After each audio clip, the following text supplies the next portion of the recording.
Well, greetings and salutations, everybody. Welcome to my YouTube channel. My name is John Campea, and this is a companion video. What are companion videos? Well, I'm awfully glad that you asked. You see, every day on the John Campea Show, Monday through Friday, we take the second half of the show to take your live comments and questions. However, we usually don't have enough time to get around to all of the live comments and questions that get sent in, and sometimes we get a little bit backed up. But I want to make sure you guys don't have to wait too awful long to get those questions answered, so we gather up the unused questions and we address them here on companion video. So let's not waste any time and get right to it. And we're going to start getting caught up by going to a question from the Wakandan Forever, who writes, two films I love but that conflict me, Tropic Thunder and Devil's Advocate. I'm black. Robert Downey Jr. makes me cringe a little, but I admit I laugh when I watch the film. I have faith. Al's speech at the end makes me pause. What film do you struggle with? I'll tell you what, I don't struggle with either one of those personally, but I mean, I'm not in the same context. The film that I always struggled with, and this is going to sound really, really weird, but is the Johnny Knoxville comedy. Oh God, what is the name of it again? The one about Special Olympics. It's called The Ringer. That's what it's called, The Ringer. I struggle with that movie because I know it's totally not their intention. Like, for those of you who don't know about The Ringer is Johnny Knoxville pretends to be mentally handicapped in some way so he can participate in the Special Olympics so he can get a medal, right? I'm not mad at anybody for the film because I totally know their intention was not to be offensive. I totally know their intention was to actually bring positive attention to those athletes. I totally get that. And so I'm not mad at anybody, but I had to walk out of the film about maybe halfway through, maybe 3/4 the way through. I had to walk out of the film because even though I totally get what their intentions were and their motives were probably very, very good, I just felt like the movie was just making fun of people with disabilities. And I just found myself being very, very uncomfortable with it, even though I knew their hearts were in the right place. And by the way, I have friends of mine that just thought the movie was hilarious, and that's great. But that was one to me that I must admit I struggled with a little bit. I'm not saying other people should. I'm just saying that's the one that I had a little bit of struggles with. Anyway, thanks for asking, Wakanda. Next up, Joshua Racco writes, hey, John, my only change to the second episode of Falcon and the Winter Soldier. About to jump out of the plane, Bucky turns to Falcon. You think what I'm thinking, partner? Falcon, aim for the bushes. Oh, that's the other guys. That's Samuel L. Jackson and Dwayne "The Rock" Johnson, right? Because that's the big famous. You know what's funny? Talking about the other guys for a second, if I'm right about that, and that's what the reference is to. That movie's not very good. I know a lot of people that love the film. It's okay. The Other Guys is okay. But that movie would have been a lot stronger if it was just about Samuel L. Jackson and Dwayne "The Rock" Johnson. I always thought it would have been a hoot if they could have brought them back and actually done a movie about them. And anyway, that's just me. All right, next up. Mr. 47 writes, so at the Endgame premiere, Gwyneth said that she has never seen any of the MCU films she has been a part of. So does she leave after the red carpet shoot every time? Seeing as you've been to a few events yourself, am I right or am I right? Yeah, listen, when an actor says they don't watch their own thing, like I haven't seen, like, no, like don't get me wrong. Usually at premieres, when an actor says I haven't seen the movie yet, I believe that because they're not a part of that process. You know, their job is to act in the movie, and then once they're done acting, their job's done. They're not consulted, they're not whatever. So I believe that. But when I hear actors say that, you know, I never even watched my movie or my movies or my shows when I appeared in that show, I don't believe that for a second, and I don't believe it from Gwyneth Paltrow. That being said, I have been at most of, if not all of the Marvel premieres, and maybe I'm just not remembering, but I don't recall seeing her at them. Like at the Endgame premiere, I think everybody was there because they all went up to the front of the stage after the movie was done. It was a really good moment, actually, but I can't remember off the top of my head. But either way, even if she wasn't at those premieres, I do not believe for a second that she hasn't watched those movies. Like she even said, remember there's that thing going around where she was on Jon Favreau's Chef and like they played it, like she was saying that she didn't remember being in the Spider-Man movie. I don't believe that for a second. It's like, Gwyneth Paltrow doesn't even remember. I don't believe that for a second. I don't believe that for a second. I got nothing to back that up with. I can't prove that, but just personally, I don't believe that for a second, Mr. 47. All right, next up. We've got Power is Power, who writes, Police's Argo on Sam was already expected, true. But Bucky's line, just give him your ID, is what stood out to me, insinuating it wasn't a big deal. Subtly shows difference in perspective. Not upset, but my first thought was, Bucky, that's not the point. Well, I mean, there's a couple of different ways to look at that scene, too. I will just tell you what my first impression was when I saw it. My first impression was not that Bucky was saying this isn't a big deal. My first impression was that was just Bucky saying these guys aren't worth our effort or they weren't worth the trouble. These guys are not worth our trouble. That's the way I interpreted it at first. But maybe if I look at the scene again, I might interpret it differently than that. But if they were playing it the way you were just suggesting, that, from Sam's perspective, this isn't a big deal, I think that's that would have been the point, is that, Bucky, coming from the 1920s, 1930s, I forget when he was born, but yeah, he was 106. So he would have been like in the late 1910s. Anyway, maybe to him, he doesn't see this as a big deal. And maybe that's part of the point. It's not something to be mad at Bucky about it, but it's just kind of making a statement. But again, that's not the way I initially interpreted it. But the way I initially interpreted it may not have been the way they were actually going for it on screen. It's a good observation though, Power. All right, next up.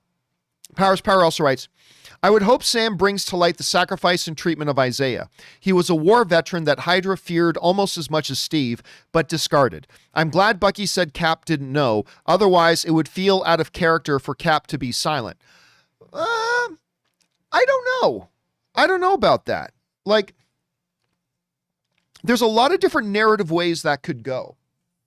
If Cap knew about it, but Isaiah just wanted to be left alone, then should Cap say anything, or should he honor and respect Isaiah's wishes? Not sure. I guess there would be different ways of looking at that. But then again, what business would it be? While Cap was still around, what business would it have been of Sam's to know about Isaiah? It's not really any of his business at that point, so I'm not sure. But anyway, the point is moot because they did make it clear that Cap didn't know. I thought it was great, though, that Bucky felt it was important that Sam does know. Especially because Sam, this whole idea, the idealism that Sam brings to it, it's like, listen, the things we think we're on the part of, sometimes there's gray area. And to drive that point home, you need to meet Isaiah. And I thought that was really prudent. And, we had the discussion during the Falcon and Winter Soldier post-show, spoiler discussion show, about whether or not we think we'll see Isaiah again. I said at the time, I'm suspecting we won't see him again, but I've been thinking about it more and more this week, and now I'm thinking maybe we will. Again, no insider information on that, but I'm starting to think maybe we will, and they'll make a larger statement about it. But we'll have to wait and see, Power. We'll have to wait and see. All right, next up. The Wakandan Forever writes, I finally found them. Body Count with Ice-T, and get ready for it, Little Ice, his son. The only black heavy metal band I can find. John, help me. I need suggestions for bands. Heavy Metal 81, movie, your thoughts. Heavy Metal 1981, movie, your thoughts. Vanilla T-Cube, it's an ice cream parlor. Your thoughts are all over the place there, Wakandan. I'm not quite sure what it is you're asking. My favorite, I don't know that I'd call them metal, but I've seen them sometimes described as being heavy metal. I thought of them more as hard rock. Damn it, what's the name of the band now? Hold on, let me look it up. A Cult of Personality. It was a song I loved, and I'm trying to remember the name of the band now. Living Color. Living Color was it. Now, for those of you who think that the name of that song sounds familiar, I believe it was the theme song to, now I can't even remember the name of the WWE wrestler. He was Straight Edge. That wasn't his name. He was Straight Edge, and now I can't remember. CM Punk, that was it. CM Punk. I think it was CM Punk's theme song. Anyway, when I was in high school and playing in bands, Cult of Personality was a song that we would always try to play. I mean, it was just, it is to this day one of the most badass songs. If you have not listened to Cult of Personality by the band Living Color, the only black hard rock metal band I'm personally aware of, you should go look it up because that song is awesome. All right, let's move on here. Next up, Duncan Idaho writes, John, equal starships with crew of their respective shows. Kirk versus Picard. Which is the last starship standing and why? I would say the Picard crew. And it's not even because I think the captains are a wash, right? Picard, Kirk. They both have their strategic mindsets. They have different philosophies and approaches and personalities, but honestly, I think those two cancel each other out. I will give the edge to Picard's crew for two reasons. Number one, you literally have a Klingon in your crew who's all about battle and war. So Worf gives him a little bit of an edge. But also you have Commander Data. And Commander Data, being a living computer, on top of the instincts of battle, the instant calculations that would need to be made, I will give the edge to Picard's crew. And I let the debate begin, but I'll give the edge to Picard's crew for those reasons. All right, Ralph Bonner writes, Hey, John, you say you're glad they aren't making Sam and Bucky overpowered, that they aren't Cap. Didn't Buck go toe-to-toe with Iron Man? Yes, but he lost that fight. And wasn't doing well when Cap wasn't there to help him. Black Panther, again, he was losing that fight. He went toe-to-toe, but he was losing that fight. And Cap numerous times, even beating Cap once. You have to remember, every time Cap was fighting him, he was specifically trying not to hurt him. Cap, to the point that he was like, I'm not gonna kill you, Buck. I'm not gonna hurt you. I can, go ahead, you do what you gotta do. So yeah, all those fights happened, but they all had giant asterisks beside them.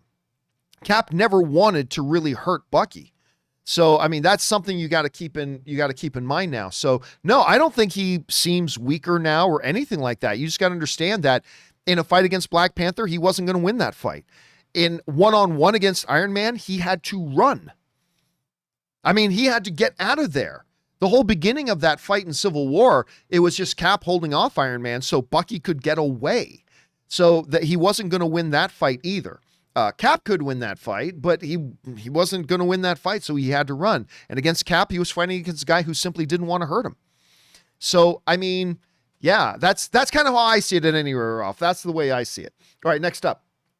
Gerard Leon writes, Hey, John, you say that the MCU doesn't go with what happens in the comics, and most times you were right. Now, no, to be clear, I said, it's not often that they go with this in the comics. I said, often what you will see is they'll borrow themes from the comics, like, certain details and whatever. But as far as the overall story, well, this happens in the story, so that's what they're going to do here. That's not what they do. For example, Ultron was completely different than the Ultron story in the comics, and so on and so forth. So it's not that they never do what's in the comics. They will often borrow themes from the comics. They will take thematic ideas from the comics, but they change their stories. Anyway, at any rate, you say that the MCU doesn't go with what happens in the comics, and most times you're right, but for Falcon and Winter Soldier, John Walker and Battlestar get their powers through the Power Broker, which is also in the show. Is it a stretch? Again, like in Civil War, right? Civil War was nothing like Civil War in the comic books, but there are definite themes that are taken, right? The fact that the two sides of the Avengers get divided over a government issue. One is a registration act of some sorts. The other is the Sokovian Accords, blah, blah, blah. So they borrow themes and ideas and then layer them over top of their own original stories. So we will see that, and that could be at play here in Falcon and Winter Soldier as well. But you'll definitely see themes borrowed for sure. It just means, though, they're not tied to the comics, and therefore, well, since they did A, that means they're also going to do B, C, D, and E, and that's just not the way it normally happens. Anyway, thanks for that, man. Godzilla's wife writes, no spoiler, I watched Godzilla vs. Kong today in my favorite IMAX cinema. Got to see my home, Hong Kong, destroyed. Got to see my man, Oguri Shun, in it. He's a Japanese actor, if I'm not mistaken. Got to see Mortal Kombat trailer in IMAX. That's pretty sweet. This is my perfect day. Team Godzilla forever. I cannot wait to watch this. I got my tickets for IMAX on Wednesday. I'm all primed. I cannot wait to go see this thing. I've been dying to see this movie. Ever since Adam Wingard put out that first trailer, man, that first trailer got me hooked, and I've been salivating for it, and I cannot wait to watch it, man. I'm glad you had a good time. All right, Wakanda Forever writes, damn, I am late. As a boxing fan, I have no idea how I missed this. I just found out that Marvelous Marvin Hagler, maybe the greatest middleweight of all time, died March 13th. The name says it all. The fight with Hearns was a classic. It is literally a top 5 fights ever to ever happen, an all-time great. I remember the very first time, back when I was a kid. Now, this is before you could just, had pay-per-view at home. There was closed circuit, which meant you could buy tickets to go to a place that would show it. So, I remember I was in Hamilton, Ontario, Canada, and the hockey arena there is Copps Coliseum. I don't know if it's still called Copps Coliseum. It should be. I assume it's still called Copps Coliseum. Anyway, beautiful arena. Getting older now, but the Marvelous Marvin Hagler versus Sugar Ray Leonard fight. My dad got tickets for the closed circuit broadcast, so you can go to the arena and watch the fights on the screens because you couldn't get home pay-per-view at the time. And I remember that as a kid and watching that fight. And Sugar Ray Leonard won the fight, but it was a war. And it was a beautiful, and yeah, Marvin Hagler was like the baddest man of that weight. Maybe he might be the greatest middleweight of all time. I mean, there's debates to be had, but yeah, he was truly, truly one of the greats. All right, next up. Boris writes, 1 of 2. Hey, John, rewatching Falcon and Winter Soldier, and to those saying Sam doesn't fly as well as people like Iron Man, he has pulled off some of the coolest shit on screen with those wings. The way they make him fly is as if the wings are part of who he is, and he owns it. I like USA Agent. Wyatt Russell was in my favorite episode of Black Mirror. Definitely worth the watch. The episode was called Playtest, and he was awesome in it. Such a trippy episode. Can't wait to see what happens with this character. Thanks, John. Yeah, see, here's the thing. The Iron Man armor is clearly way more advanced than and better and more powerful than Falcon's wings. Clearly. But Sam is a pilot. So I would reject the notion that Tony can fly better than Sam. He's in a much more advanced, much more powerful suit of armor, for sure. But straight up, is he as good of a pilot as Sam is? No, he wouldn't be. Not at all. He's very good, but I would think Sam has the edge. And man, that first scene, that opening action sequence in episode 1 of Falcon and Winter Soldier, when you really see Sam do some awesome flying, I think that kind of puts an exclamation point on it. But that's just me, Boris. That's just me. All right, next up. Jonathan writes, choose a power. The ability to stop time whenever and however long, or the ability to control someone through eye contact like hypnosis but stronger. Which would you choose and why? I mean, that's something I would have to think about. My gut reaction is to say the ability to take over somebody's mind. I mean, obviously the ability to stop time. Now, if it was the ability to rewind time, like even by 1 minute, the ability to rewind time, even 60 seconds, 2 minutes, that would be different. I would take that. You could literally change the course of the world with that. But straight up, as you described it, I think I would go with the ability to control. I think you can have more influence that way. So that's the one I'll go with. But again, Jonathan, maybe if I had some time to think about it, I might come up with a different answer, but that's the one I will stick with for now. All right. Lizzie and Peter write. It was nice this weekend finally getting to go to a theater for the first time in over a year. Went and saw Nobody. I had such a good time watching Nobody in the theaters. It felt like a cross between John Wick and Red. Have a good day. Theater looked to be open. Theater looked to be on top of everything. Need more hot toys. Pre-ordered Star Wars and V. Well, look, I'll tell you what. I've gone twice in the last week. I went a little over a week ago, me and some friends, me, Anne, Aaron, her husband, Tom, Anne's sister, our friends, Matt and Jay Lynn, our friend Soul. So a bunch of us, we actually booked one of the theaters for a private screening of Indiana Jones and the Last Crusade. And we went and we had so much fun. It was just so great to be back in there. And then on Thursday, Ann and I went to go see Nobody at a regular screening of Nobody. And it was a blast. I had such a good time, man. Such a good time being in that theater, watching that movie. It just felt like I was home again. You know, I've missed it so much. And now I'm going back again on Wednesday to go see Godzilla vs. Kong. So excited about that. So excited about I'm glad that you guys were able to have that good experience too. All right, next up. Sergeant Ward writes, "Hey, John, since you used to do celebrity interviews, what was the most awkward interview you had with a famous person? Also, how does it feel that Vin Diesel knew who you were?" Well, no, the Vin Diesel thing was actually, that is honestly one of the highlights of my career. Because you got to understand, I am an effing nobody, right? I am a nobody, an absolute, complete nobody. And I'm very aware of that, and I'm very cognizant of that, and I'm very comfortable with that. I just happen to be a nobody who gets to do what I love for a living. But that one time, for those of you who don't know, this one time I walked in to interview Vin Diesel, and you guys know I talk all the time. I'm a big Vin Diesel fan.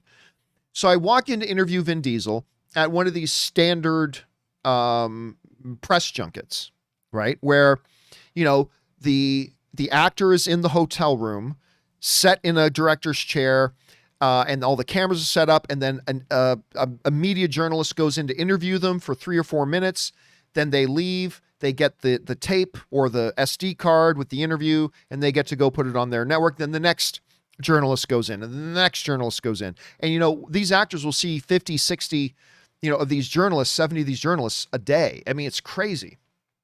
So I go in, sit down with Vin Diesel, and they always introduce you when you come in, right? So I come walking in the room, and one of the PAs in there says to Vin Diesel, this is John Campea of AMC. He goes, "Hey, John, how you doing?" It's like, I just think he was being polite.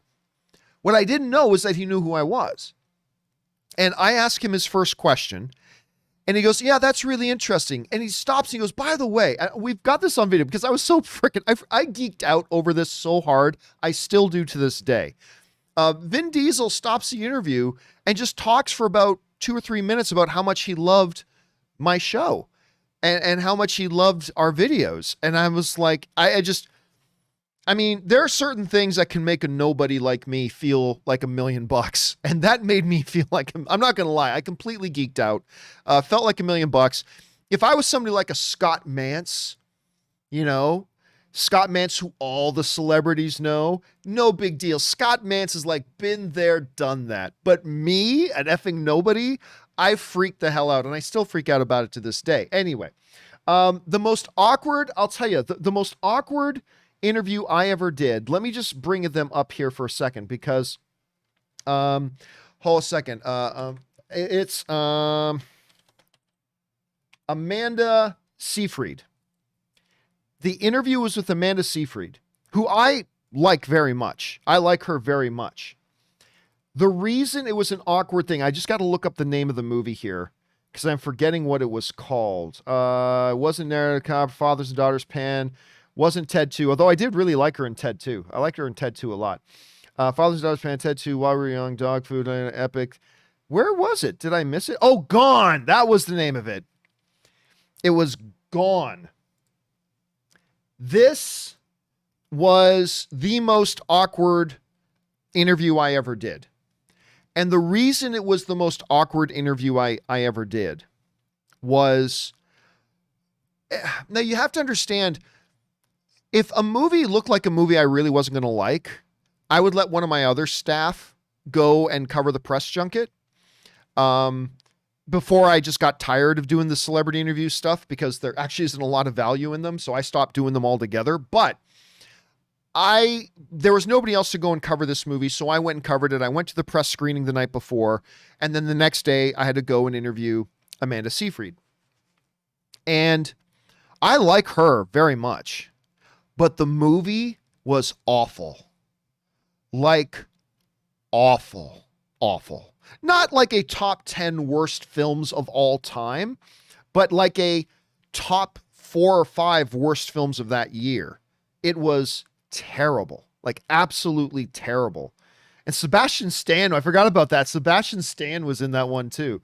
Anyway, and so going in and talking to this actress that I really like about a movie I really hated, those are always awkward. And I'm not going to lie in these interviews. That's the thing. I would never pretend like that I liked it. So I'm having to come up with these questions that I don't want to crap on her movie in her own interview. So I'm coming up with these questions that are like, don't put me in a position where I have to lie to make it sound like I like the movie, but at the same time, allow her to pitch and sell her movie to our audience at the same time. So I'm like, you're working with Jennifer Carpenter in this, we've liked her for a long time. What was that dynamic like for her? And what was that experience like working with Jennifer? So, something like that, something that doesn't, because when I'm talking to like Chris Hemsworth about an Avengers movie or Thor movie, I'll say this scene was so great and blah, blah, but I can't do that with a movie I didn't like. And so that to me was the most awkward one I ever did. The most awkward one our team ever did. I remember this. I can't remember which movie it was specifically, but it was Tommy Lee Jones. And I sent Jennings Roth Cornett. She was on my staff at the time. And I sent her to go and do the press screening for, I can't remember what movie it was. And then she got to go and do the interview with Tommy Lee Jones. Iconic, legendary Tommy Lee Jones, but who is also legendarily difficult. Apparently he does not like, we knew this, we've heard these rumors. He does not like doing press and he's very difficult to interview. So we send Roth off to do this interview. And she comes back. She comes into the office the next day to bring in the digital cards so Dennis can start editing them, right? And me and Dennis are like, so how'd it go? She goes, oh, just watch. And we're like, really? She goes, oh, just watch. So we sit down and Roth pops in these cards and like Roth asks this like really good question, this really good, insightful question. And Mr. Jones, like, blah, blah, blah, blah, blah. And what was this? And blah, blah. Like, it was a really good question, right? And Tommy Lee Jones just like, yes. Awkward silence. And like, Roth's like, okay. Because Roth tries to give him for a second, like maybe he's just trying to gather his thoughts. She doesn't want to comment. So she gives him a moment, as a good interviewer should. And nothing. So, okay. So blah, blah, blah, blah. So she launches into a second really good, well thought out question. It was an excellent, would have been an excellent interview if Tommy Lee Jones participated. And then, she finishes this question, just like T-balling it up for him to sell his movie, right? No. And that was it. So the most awkward one I ever had to do was Amanda Seyfried. But the most awkward one our team ever did was definitely that one with Tommy Lee Jones. It was not fun. The guy is amazing. The guy's a legend, but not he doesn't like doing the interviews, man. And it shows. Anyway, next up, we got James Argenta who writes, after rewatching Suicide Squad trailer, I think Michael Rocker's character leads the first team, with second team led by Elba's character, who is joined by Flag during mission. Also, Zemo's cell number is 2187, is a reference to Leia's cell number on the Death Star. 218. Oh, I didn't even pick that up in the show. I didn't pick that up. Like at the end when they go, okay, let's go see Zemo, and they did the camera shot showing Zemo. I did not see cell number 2187. That's a good catch. Well done, James. And yeah, other people have been saying they think there starts with 2 teams. One does one thing. We'll see how it kind of works out. But I do know, James, I love that trailer. And I've been looking forward to seeing this movie anyway, just because it's James Gunn. But yeah, I'm stoked to see what he's got in store for this. All right, next up, Kara Black writes, even though I like Batman vs. Superman quite a bit, my personal favorite Batman/Superman story is the 3-part World's Finest arc in Superman the Animated Series, where they team up to take on Joker, Lex, and a handful of giant spider-like robots. I loved it. I don't think I ever watched that animated storyline. Again, I'm not a fan of either Marvel or DC's animated stuff. I think they're all terrible, but a lot of people love them, and that's great. There's a lot of things I like people think are terrible, so it's all good. It's all subjective. But man, listen, I'm not going to pretend that Batman and versus Superman didn't have its issues, but I liked it quite a bit, but I particularly loved the actual conflict between Batman and Superman. And that fight, which was something I've dreamed about seeing on a live action big screen my whole life, particularly ever since I was a kid and reading The Dark Knight Returns. Because, The Dark Knight Returns ends with Batman and Superman fighting. And obviously there was a lot of influence of The Dark Knight Returns in Batman versus Superman. But I loved that part. I loved it myself, Kara. Anyway, thanks for sharing that, Kara. Next up, Big Dog LT writes, okay, John, I'm getting sad, man. Your community needs a pregame for Godzilla vs. Kong. And I'll tell you why I'm not going to do a pregame, but we'll get to that in a second.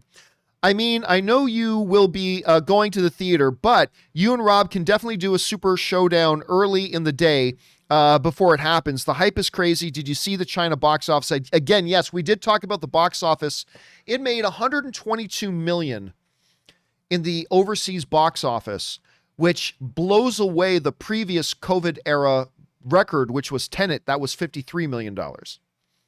Tenet made $53 million in overseas markets. Godzilla vs. Kong made $122. It's going to be really interesting to see how much it makes. Listen, pre-games,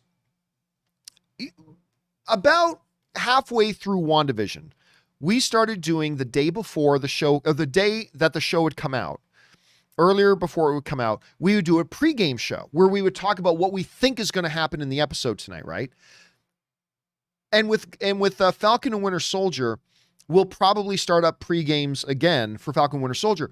But we didn't do it for the first couple of episodes because we haven't gotten into the show yet to start developing our ideas, our speculations, our theories about where things are going to go. Because you got to get into the show first before you can start doing that. That's why I don't really see the point in doing a pregame show for Godzilla vs. Kong. Because as excited as I am about the movie, what's there to talk about pregame? I think Godzilla will win. I think Kong will win. I mean, that's really all there is to it. So I will definitely do an open spoiler discussion of Godzilla vs. Kong a few days after I see it to give everybody a chance to watch it. But no, probably not going to do a pregame show. Probably not going to do a pregame show for that one. All right, next up. Scott Brett writes, hey, John, hope you're having an amazing day. I am having an amazing day, thank you. Whose quote do you think was more meaningful and impactful, Bucky or Visions? Oh, that's easy. Yes, I'm asking you to compare apples to oranges. P.S. I laugh every time you do your nerdy but John voice. So, listen, in WandaVision and already in Falcon and Winter Soldier, incredible lines. Vision's line, talking to Wanda in that one episode of WandaVision, where he says, what is grief if not love persevering? One of the greatest lines ever. Just such a, that's something you tattoo on your arm. What is grief if not love persevering? That's amazing. That's an amazing line. But then we get into Falcon and Winter Soldier and Bucky getting angry at Sam for not taking up the shield. And he's saying, well, Cap was wrong about you. And if he was wrong about you, then that means he was wrong about me. And the reason that is so impactful is because it speaks to the soul of Bucky. He is somebody who does not believe in himself. And the only reason he has any belief in himself, that he can do this, that he can live free in the modern world, that he can be a good man after all that he has done, the only reason he believes maybe he can do that is because his hero, his best friend, Steve Rogers, believed in him. And when you understand that, you understand that that's all Bucky has to hold on to. That however much he doubts himself, however much he doesn't believe he can do it, Steve believed I could do it. And so when he turns to Sam and says, well, then he was wrong about you. And if he was wrong about you, then that means he was wrong about me. That means I've got nothing left. I have nothing if Steve was wrong about me, and it was so powerful and emotional. But honestly, to me, it's an easy question. The best line is what is grief if not love persevering? Because that is a line that can exist outside of WandaVision. That's a line that can exist outside of the MCU. That is a line that exists outside of movies themselves, of the comic book genre, of anything. It is such a powerful, beautiful, poetic line that speaks to all life. But again, that Bucky line was certainly fantastic as well at the same time. All right, next up.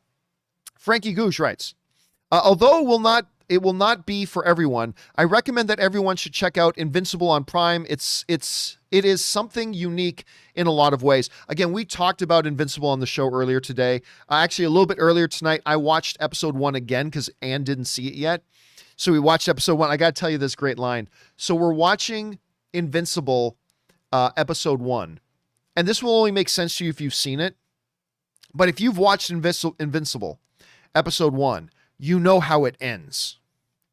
So if you haven't seen it, this is going to go over your head. But we're watching it and like we're going, oh my gosh. And then it ends and Ann goes, as the credits start to roll, Ann goes, when does Kite Man show up?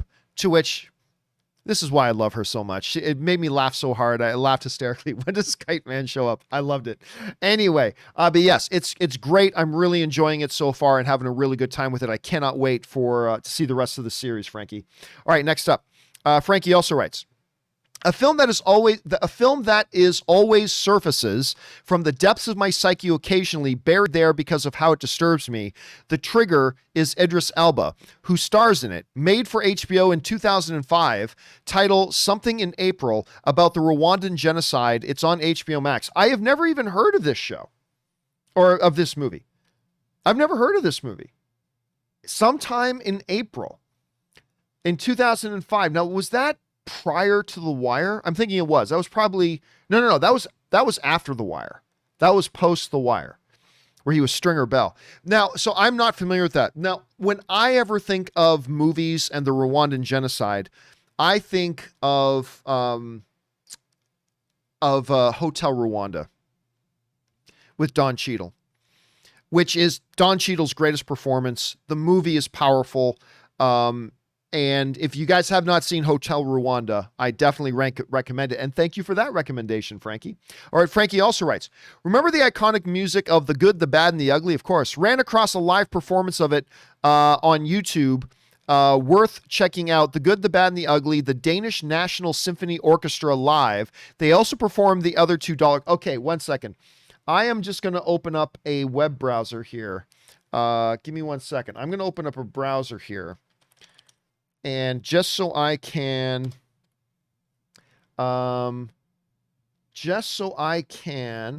get that into my search. So hold on a second. The Good, the Bad, and the Ugly, Danish. There. Okay. There it is. Now I'll be able to go and check it out once it's done, because I love hearing like live orchestras playing movie scores. I eat that crap up. So thank you, Frankie, for putting that on my radar. All right, next up. Frankie also writes, on the other hand, please don't go to the Danish National Symphony Orchestra channel. You are too busy. They do everything from Star Wars Cantina to The Godfather. Channel is like a nerd geek. Oh, well, you just heard what I said, Frankie. You just heard what I said. So that's it. I am now doomed. I'm gonna get on there because I got their channel here now open, and I'm probably gonna get sucked into a vortex completely horribly because I do love that stuff. I absolutely do. Thanks for sharing that, man. Next up, Brandon writes, John, you got to watch the animated superhero show Invincible on Amazon. It just dropped the first 3 episodes. The characters are so well written. The action is violent, and the world building they've done so far is incredible. Highly recommend it. Again, I'm enjoying it very much. It's not the best thing I've seen, but I just ate my way through the first 3 episodes. Like I just devoured all 3 episodes. By the time the 3rd episode was done, I'm like, damn it, is that all there is? I want to see more. I'm so excited to watch the rest of them and see if they're able to keep the level that high as they continue on, Brandon. All right, next up. Brandon also writes, as you probably know, Spider-Man No Way Home has wrapped filming. However, did you see the leaked image of gifts given to the crew of the film? There was a shirt with Garfield's Spider-Man on it and a card with text. Yeah, I don't know that. I don't buy it. For those listening to the podcast, let me finish reading the question. There was a shirt with Garfield's Spider-Man on it and a card with text with font from Maguire Films. Again, I don't know that I buy that. I don't know if that's legit. I'm not saying it is. I have no proof that it isn't. Let's just be clear. I have no proof that it isn't, but I don't personally buy it. We see all kinds of stuff like that all the time. So I am not buying into it. I am not buying into it yet. All right, but we'll see. We'll see how that all turns out, Brandon. Next up, Jonathan writes, the new Captain America looks like a big jock that bullies nerds in schools. I hate him already. Yeah, he does kind of have that. I mean, they're portraying him as a really good guy so far. I'm sure we're going to get to see darker dimensions to him soon enough. But they're portraying him as a good guy. But yes, he does kind of have that look, doesn't he? He does kind of have that look, Jonathan. All right, next up, Suthius writes, hey guys, I don't know how to pronounce his name. David Dastmalchian has also been in many superhero / comic book movies. He was in the Dark Knight, the Ant-Man movie. He was Akbar Kadabra in CW's Flash, and now he's Polka Dot Man. Oh, I know the guy you're talking about. Now he's Polka Dot Man in Suicide Squad. Apparently, Abracadabra. It's like Abracadabra. It's Abracadabra. Yes. In the Flash, and now he's Polka Dot Man in Suicide Squad. Apparently Dark Knight was his first movie role. Yeah, I believe I remember hearing that, and then he just started popping up in other things. He's got a very, very unique look. I never knew that was his name. David Dastmalchian.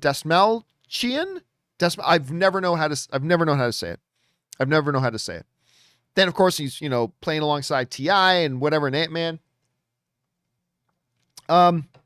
Yeah, he pops up all over the place. For a guy whose name I just didn't recognize, you recognize his face instantly. And he pops up all over the place. He's built himself a pretty good career popping up in comic book material, Suthius. All right, next up. HV3 Pop Guy writes, I'm sure you already talked about Comic-Con in person coming back Thanksgiving Day weekend. Do you think they will? Or it's a good idea to offer free or exclusive swag, Funko Pops, or special panels if you can prove you got the COVID-19 vaccine? Maybe panels, not free swag. That gets really expensive. That's like super expensive to do. Like if you've got, I don't know, like let's say 40,000 people show up. I mean, you're talking about having to spend $500,000 just to give away free pops? No, I don't think so. And look, the reality is they're not going to have to do a lot to get people to come back to Comic-Con.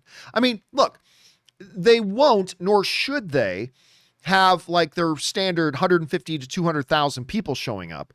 But a lot of people are going to want to go to Comic-Con. I know I want to go to Comic-Con. I will be there. But I don't think they're going to have to do much more to provide incentives. And if somebody isn't going to go because they still don't feel like we're quite there yet with the pandemic, offering them a free pop isn't going to change their minds. So that's not a big deal. So no, I don't think they need to do anything gimmicky like that. I think they just need to put it on, open the doors, and while not a normal size Comic-Con crowd, I think the crowd will come. And hopefully by November, we will be in such a place that that's not a risky proposition. So, but who knows? The pandemic changes all the time. Maybe we'll be in a worse place than we are today. Maybe we'll be almost in the clear. Who knows? We'll have to see how that transpires. All right. The Sock writes, so I saw Raya and the Last Dragon with a date. On top of my date being boring and disinterested and having to drive through flash floods kind of rain, I didn't really enjoy the movie other than I thought the animation was incredibly impressive. Yeah, look, I don't think it's like one of the best animated films I've seen. I thought it was quite enjoyable, though. I had a very good time with it. I thought it was better. It was certainly better than I thought it would be, because when I first saw them talk about Raya the Last Dragon, it was at the last D23 before the pandemic. And I loved what I saw and what I heard.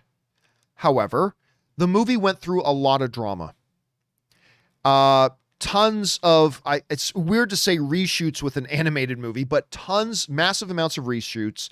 They removed the director and put in a new director. They changed out half of the voice cast, including the lead, and they made Kelly Marie Tran. And I love Kelly Marie Tran, don't get me wrong, but it was this other girl who was the lead that they introduced at D23. She was so excited. The director was there at D23, so excited to direct this movie. Now, watching it, knowing neither of them were there in the end, so I was expecting kind of a mess of a movie, and I thought it was pretty damn solid.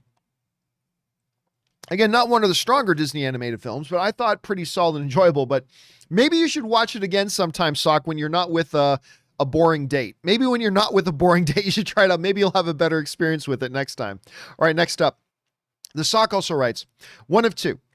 Also, one thing that really bothered me was Namari saying that Shizu's death was just as much Raya's fault. I could maybe agree with that. Well, I don't want to get into spoiler stuff here. I could maybe agree with that if we didn't get the close-up of her pulling the trigger.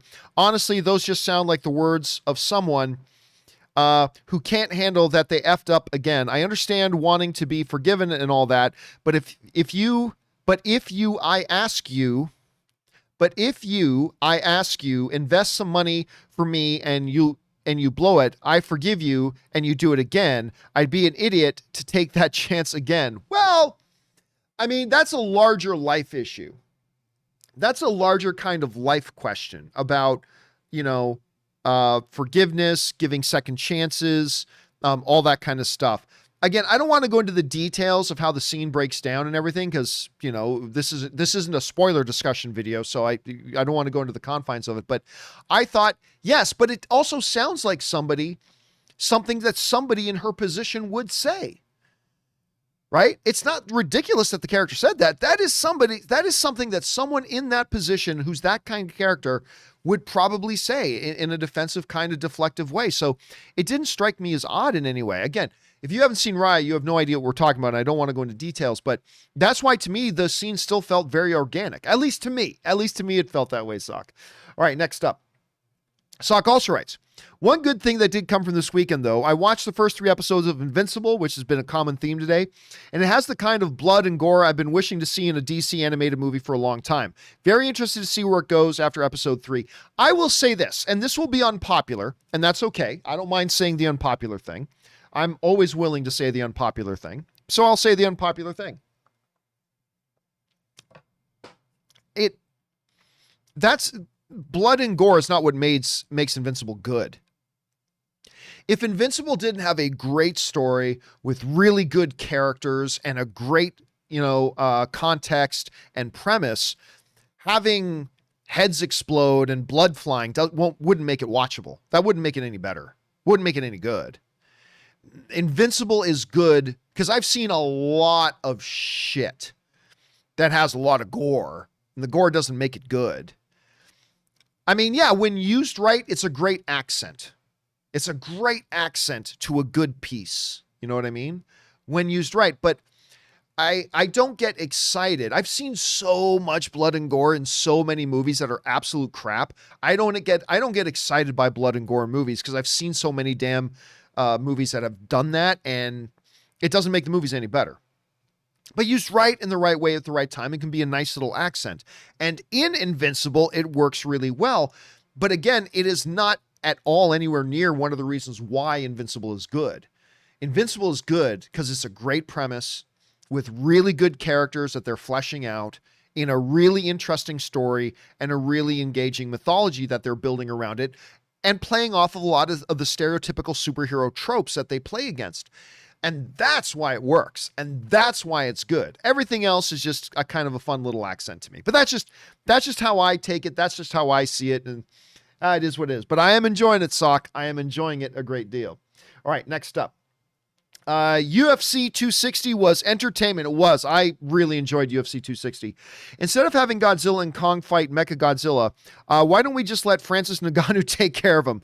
Poor Stipe, but respect to him. And Woodley can dance around the cage now, apparently. And I like O'Malley, but he's starting to annoy me with his cockiness. I know he's super cocky, but he may be him, Max Holloway. I think him and Max Holloway may be the two most truly talented fighters in the UFC right now. I'm not saying they're the best fighters in the UFC because there's more than just pure technical talent. There's a lot of other things too, but I'm telling you what, watching O'Malley fight is really fun. He is unorthodox. He'll come at you. He'll change levels multiple times in a fight. You never know where the next strike is coming from. like all that kind of stuff. I think he is fun as hell to watch. And you got to do it. Like, I heard Francis say, oh, he's not really interested in a trilogy fight with Stipe. Okay, but Stipe beat you, and now you beat him. He deserves a shot to get that belt back. Look, but to me, as soon as we heard that Stipe was going to walk into that ring around 230 pounds, I'm like, really? And I get what the philosophy was. Come in light, lean, and like just outgas. Because I'll tell you the way to beat Francis Ngannou. Get into the third round. That dude, if he didn't knock out Stipe when he did, they were only at the beginning of the second round. Ngannou was like taking deep, heavy breaths. Like that fight didn't even go to the end of the second round. And even in the post-fight interview, he was still just sweating buckets of sweat. Like, that dude's conditioning is a huge question mark. So I get it. I understand what Stipe was kind of thinking. Hey, man, just go in there light and lean. And, like, because Ngannou entered that fight like a good 40 pounds heavier than Stipe was. A good 40 pounds. So I get it. He's thinking, I just need to have the endurance. I just need to keep my distance, stick and move, all that kind of stuff. Because when I get this dude into the late second, into the third, and maybe fourth rounds, he's going to have nothing left. And he's right. He would have. But you can't go in there because we saw Stipe go for that single leg, right? But when he went for that single leg, you could tell this ain't going to happen. You could instantly see that weight difference and that size difference. Stipe needs to put on another good 20, 25 pounds. He needs to get that size back to fight somebody like Francis because he needs to take Francis down. And you're just not going to do that when Francis is walking. I'm not talking at weigh-in day. I'm talking about the day you walk into the ring. He's walking into the ring because Francis like weighed in at 265. Like he weighed in at like the maximum you can weigh in. And you know he's coming in heavier the next day by 5 or 10 pounds. So he probably had like 40 pounds on Stipe. And so I think Stipe had the a bad approach, the wrong game plan. I think if he had a good another 20, 25 pounds, he could have taken Francis down. It would just be a more interesting fight. So, and you know, they fight a third time, Ngannou can take out anybody. So maybe he wins that fight again. But I think Stipe has a much better chance if he gets the weight back on and challenges him again and takes Ngannou a little bit deeper. Because once you take him deep, he can be beat. As beastly as he is, he's got no cardio. That kid's got no cardio. And so he's vulnerable. Anyway, sorry, I went off on that a little bit longer than I should have. All right. Last question of the day, guys, and we'll wrap things up here. Asian John Campea, as opposed to Asian Jim, writes, what are the chances that we could see Jeremy Irons back in the DCEU? His incarnation of Alfred is the perfect blend of being both a classic approach with a modern touch. He is by far my favorite portrayal of the character, and I'm dying to see more of him. A follow-up question, John. If you had to hire one of the live-action incarnations of Alfred as your new personal assistant, which version of the character would you pick and why? Listen, out of all the actors who have played Alfred, as great as Michael Caine is, and Michael Caine is iconic, Jeremy Irons is my favorite actor to play the role, but my actual favorite incarnation of, hold a second, my actual favorite incarnation of Alfred is actually from a show I do not love, and that was Gotham. So, where is he? It is played. Alfred in Gotham is probably my favorite Alfred I've seen on screen. He's probably my favorite one we've seen on screen. Played by Sean Pertwee, and I'm not even familiar with his other work. He's gonna be. He was in Goal. Oh my God, he was in Dog Soldiers. I don't remember him from that. I do not remember him in Event Horizon. Apparently he's been in a bunch of stuff I've seen and I just don't remember him. Anyway, that iteration, and even though I didn't like Gotham all that much, Gotham was very, very hit and miss to me. I think that version, that incarnation of Alfred is probably my favorite. I really did love that character. So I would say that's the one, and he would be the one I would hire as my personal assistant at the same time. All right, guys. There are still more questions to come. including questions from the Sock, Dr. Film, Anonymous. Do not worry, guys. When we get to the John Campea Show tomorrow, when we get to the live questions part of the show, we're going to kick it off with these questions. We're going to get all caught up from there. That will do it for me for now, guys, for this installment of the companion video. Thank you so much for spending some time with us here as we got caught up on the questions. Guys, I hope you have a marvelous evening, and make sure you join us for the John Campea Show tomorrow. Once again, guys, do the 4 main things. Stay smart, stay safe, take care of yourselves, and take care of the people around you. Special thank you to all you guys who sent in these questions. Number 1, because you gave us great fun things to talk about. And number 2, you supported our channel while you did it. And all of us here involved with the John Campea Show, thank you guys very, very much for that support. All right, guys, that'll do it for me for now. Thanks a lot for being here. My name's John Campea, and until next time, my friends, bye-bye.